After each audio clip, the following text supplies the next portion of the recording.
I am Doomsvince, and this is day 49 of Spawn Year.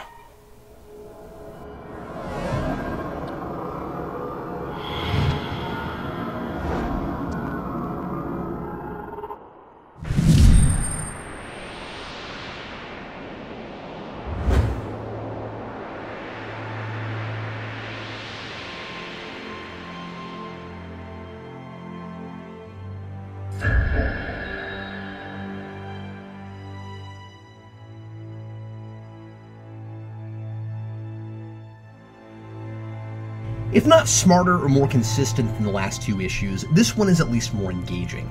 Just like I did when Spawn burst into Raphael's office, however she's spelling her name now, in Heaven's Embassy, I couldn't help but perk up just at the prospect of things happening. Because even if the narrative continues stringing me along with promises of all of these confusing plots by heaven and hell finally paying off in some way, it at least feels more like the story is picking up the pace and actually headed somewhere when the focus is on Spawn getting some gumption and taking control of his life. Unfortunately, I know it won't last, but it's at least a short reprieve from all the page-wasting posturing from Clown and Wynn. And it's too bad that when he does decide to go do something, it's still as an immediate, impulsive reaction to something that's got him all riled up, rather than a choice based on information he's uncovered himself, or at least an intelligent, well-thought-out plan in response. We left Spawn last issue in Jason Wynn's office, now aware that Wynn is his former boss who had him murdered. Terry is still holding Spawn at gunpoint, protecting his boss, and after a whole page of narration boxes recapping Spawn's vengeful anger and his plans to kill Wynn, it's time for another of Spawn's trademark emotional outbursts. "You traitor!" The next few pages follow Spawn's simultaneous rampage and retreat as he tries to give Wynn what's coming to him while government agents chase and fire at him, until he makes it out of the building when army helicopters chase him on foot and one of them blows up another building he's on the roof of, thinking they've taken him out. They haven't, and I can only assume he teleports away given the countdown clock in the same panel.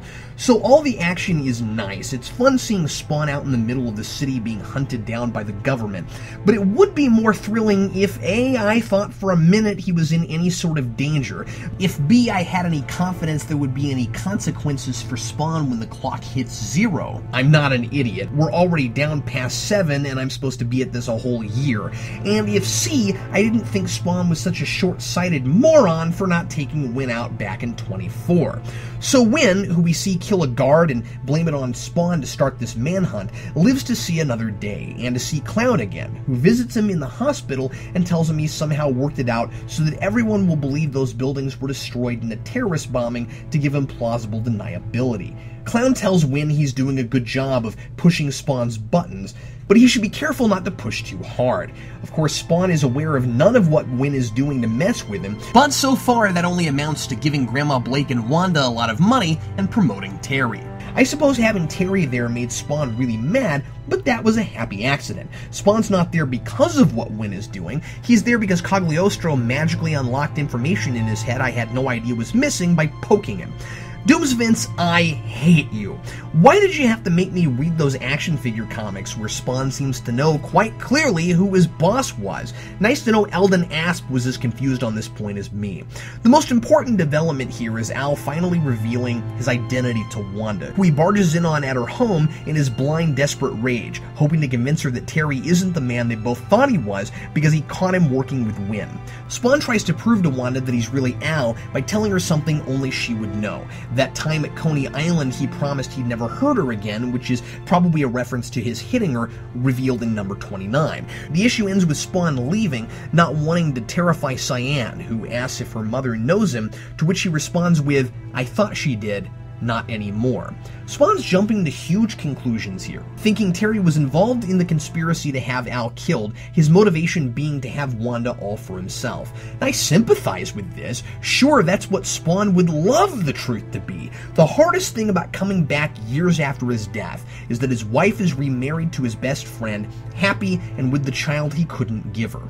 How much easier would it be for Al if Terry were the bad guy, the traitorous friend who wanted him dead and stole his whole life from him?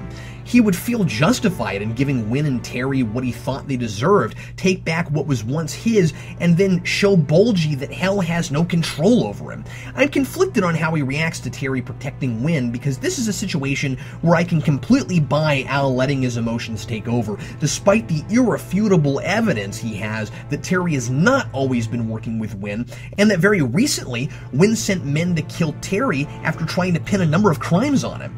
But this is Spawn's default mode. Freak out, yell a lot, shoot from the hip, and then watch the world fall to pieces after he's ruined everything by not having a sober thought before doing anything. That makes it so hard for me to really appreciate what he's going through when I should really buy this reaction, like here. At least he takes a step back and realizes he's gone too far when Cyan walks in. This issue on its own, without the surrounding context, is honestly a really solid read, but the last couple issues of really sloppy lead-up drag it down for me. Reading Spawn more and more is making me as frustrated as Spawn. Sometimes I too wish there was someone I could just shoot in the head and make all my nightmares go away.